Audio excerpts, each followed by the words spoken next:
मित्रों, मैं हूं विक्रम सिंह यादव और आप देख रहे हैं हमारा यूट्यूब चैनल। हम अपने चैनल पर आप सभी दर्शकों का स्वागत करते हैं। जैसा कि आप देख पा रहे होंगे, आज हम व्यंजन संधि के विषय में चर्चा करने वाले हैं और इसके पहले हमने स्वर संधियों पर चर्चा कर ली है। स्वर संधियों के विषय में हमने उसके नियम,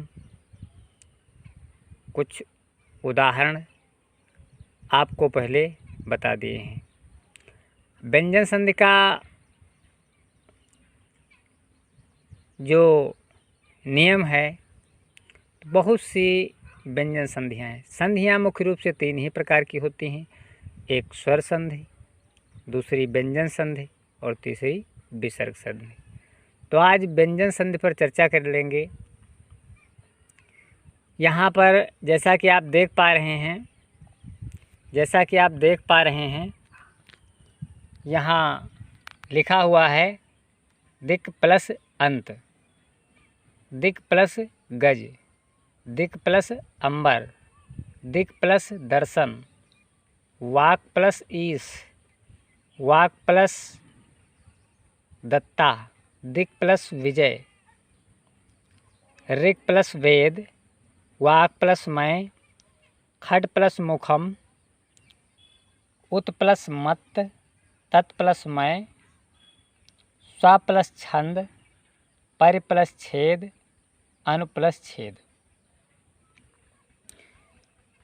तो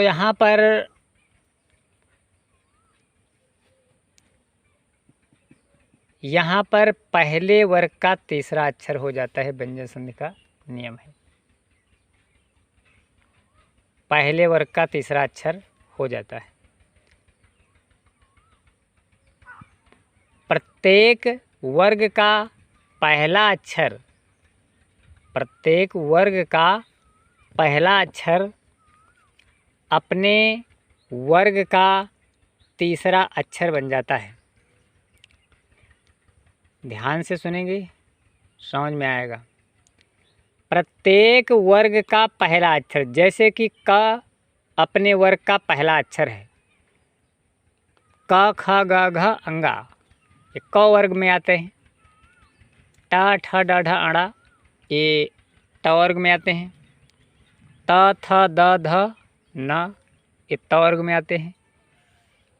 तो इसके अंतर्गत प्रत्येक वर्ग का जो पहला अक्षर है, प्रत्येक वर्ग का जो पहला अक्षर है, वो अपने ही वर्ग के तीसरे अक्षर में बदल जाएगा, कन्वर्ट हो जाएगा।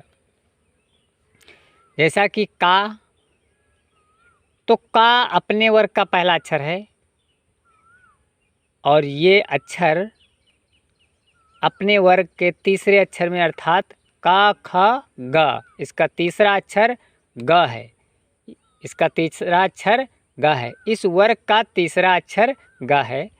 तो ये का अपने वर्ग का तीसरा अक्षर में बदल जाएगा, इस वर्ग का तीसरा अक्षर बन जाएगा।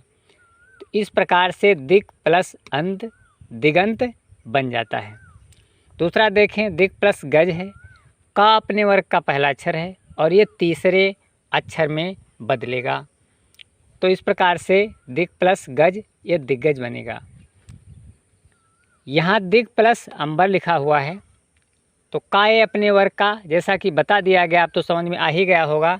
ये काय अपने वर्ग का पहला अक्षर है और इसके बाद कोई स्वर, यानी पहले अक्षर के बाद, किसी भी वर्ग के पहले अक्षर के बाद अगर कोई भी स्वर या व्यंजन आता है तो इस हिसाब से तीसरे में अधिकांश वर्ड बदल जाते हैं।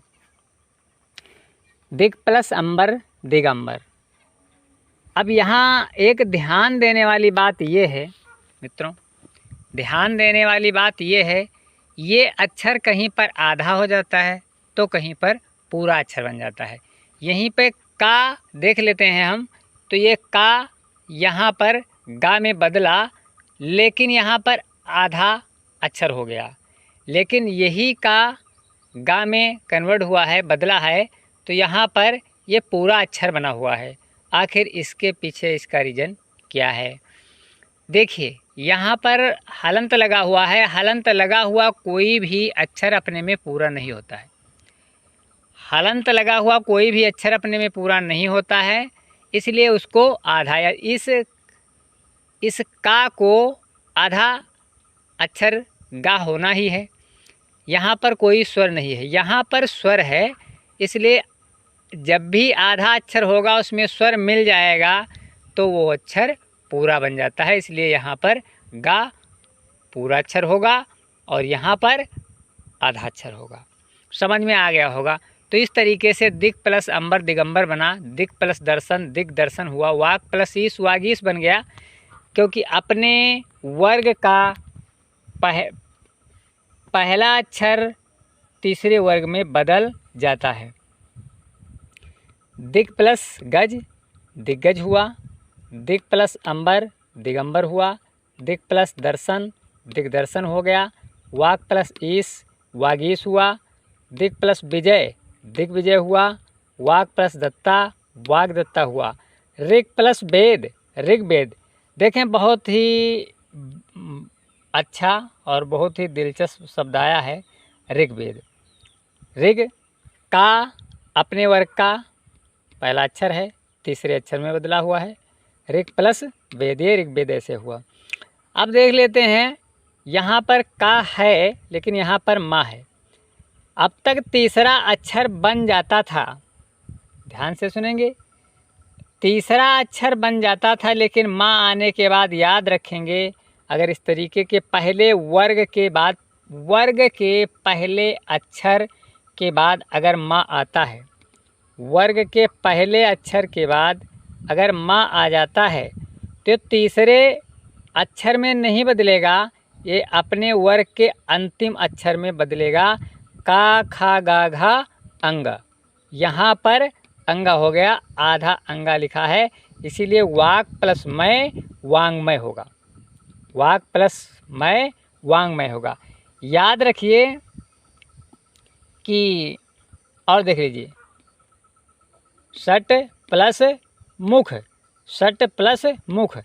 अब देखें, ये टा तो अपने वर्ग का है, टा अपने वर्ग का पहला अक्षर है, लेकिन यहाँ पर माँ आ गया है, इसलिए ये अपने वर्ग का अंतिम अक्षर बदल जाएगा।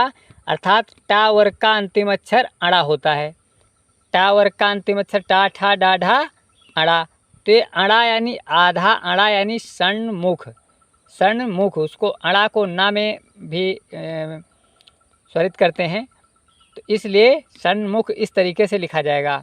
उत प्लस मत जैसे लिखा हुआ है, तो ये ता अपने वर्ग का है तो पहला अक्षर, लेकिन वो नियम नहीं है, तीसरे में नहीं बदलेगा। माँ आने से यह अपने वर्ग का अंतिम अक्षर बनाएगा। और ये दिमाग में इसकी कोडिंग हल्के से भी डाल लीजिए कि माँ आने से, माँ ये अपने वर्ग का अंतिम अक्षर है, पा फा बा भा माँ, तो ये अपने वर्ग का अंतिम अक्षर है, इसलिए इस वर्ग को भी अंतिम अक्षर में बदल देता है, ये याद रखेंगे। तो उन्मत्त हो जाएगा, तत् प्लस मैं तन्मय हो जाएगा। अब देखें, स्व प्लस छंद क्या होगा? स्वच्छंद। परि प्लस छेद क्या होगा? परिच्छेद। अनु प्लस छेद क्या होगा? अनुच्छेद। यहाँ पर एक रूल, एक नियम देख लें, इसमें छोटा आ है, इसमें छोटी ई है, इसमें छोटा ऊ है, यानी सभी ह्रस्व स्वर हैं। इन ह्रस्व स्वरों के बाद में अगर छा आता है तो छा के साथ में चा जुड़ा रहता है, उस छा के साथ में चा जुड़ा रहता है।